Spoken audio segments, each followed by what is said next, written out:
Okay, so we're gonna have some fun with shadows here. I've just went outside with the class and randomly took some shadows of trees, photos myself, and let's see what we can do.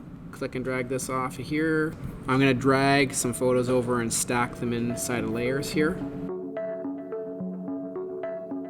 So we'll start with these two shadows here, the one where I'm here casting my shadow. I'm going to make a copy of this, turn the bottom one off, keep this one on. I'm going to go make a quick levels adjustment. What I'm wanting to do here is create the shadow that I'm cast as even darker than it originally is. I'm not liking the color of the pebbles around here. I'm just going to go throw on a black and white filter. And now I can start going through my blending modes. So the way blending modes work is here in this area here, multiply will get rid of all the lights and keep the darks. You can see here it's kind of eliminated anything that's lighter in the photo and just kept my dark shadow here. If I make a copy of this, just to show you the opposite of multiply, I'm going to slide this over to the side here. If I went down to lighten or screen, this area here, you can see that it knocks out the shadow, makes the shadow transparent. So the lighten and screen area makes the darks transparent, and the multiply and darken area makes the light areas in your photo transparent.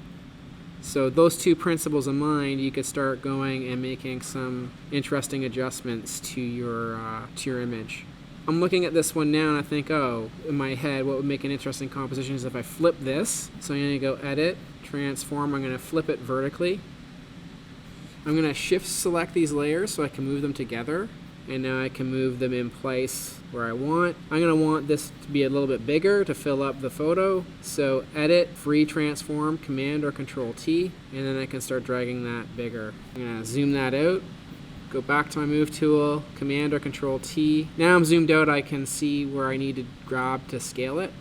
And there you are. I hit enter. I'm going to zoom back into the image here. These are a bit too white for my liking, so I'm just going to knock down the opacity. Remember, you can also use your erase to erase parts of the image away. I'm going to throw on the mask because that's the way I like working. Foreground on black, go to the brush tool, kind of pick a lower opacity here. I'm going to increase the brush size. So you can see here by masking or erasing, you can kind of blend in the white if it's too much for you. Okay, so I'm not sure what's going on there with my shadow, but it's an interesting shape nonetheless, and this is why we're calling it fun with shadows. A lot of it's just being creative and exploring what you can do with your photos.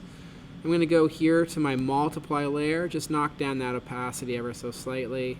I like that a little bit better. And then I can start layering my other shadows over top if I want to. So I'm going to go to this one. I'm going to go to my move tool, just move this shadow into place where I want. I'm going to do the same thing that I did before. Go to my levels. I'm going to crank up my levels to enhance the shadow.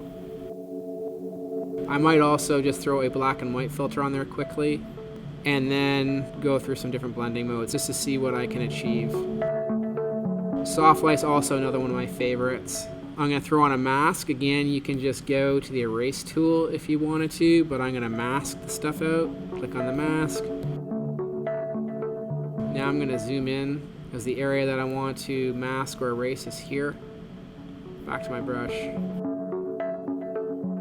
Zoom back out, see what that looks like. And I'm thinking with this one here of me with my arms stretched, I might put this off into the corner here. Image adjustments. Instead of going to levels this time, I'm going to show you curves. Curves is like levels on steroids. You can go into this little bar here, start clicking it, and it adds these points, adjusting the curves like this with these points. I'm going to go down here into the channels. I'm going to adjust some of the red area. Just going to stick with multiply, lower the opacity ever so slightly. I think it would look better if I was bigger, so I'm going to increase the scale of that. So free transform, command or control T. So I'm going to get rid of this edge here. Again, you can just go and erase that edge if you want to. Best practice is masking, so I'm going to click on the mask here. This design just randomly is looking very symmetrical, so I think it would look good if this shadow of me was also repeated and flipped on this side to enhance the symmetry more. So I'm going to make a copy of that, drag that over, go back up to edit, transform, and then flip horizontally. I could even explore and try going up under image here and trying some other adjustments if I wanted to. If I threw a photo filter on that, let's see what would happen. So I'm going to go with the warm filter just to warm this area up here, and I crank that way up. Now I'm going to go here, maybe throw a photo filter on this. Kind of a yellow warm here, a deep red warm over here. And there's my fun with shadows. You can grab a bunch of shadow photos, start overlaying them. You know the difference between multiply and the lighten areas, opacity, masking, or erasing, and you can achieve a lot of very interesting results. And that's why it's called Fun with Shadows. Have fun exploring and creating.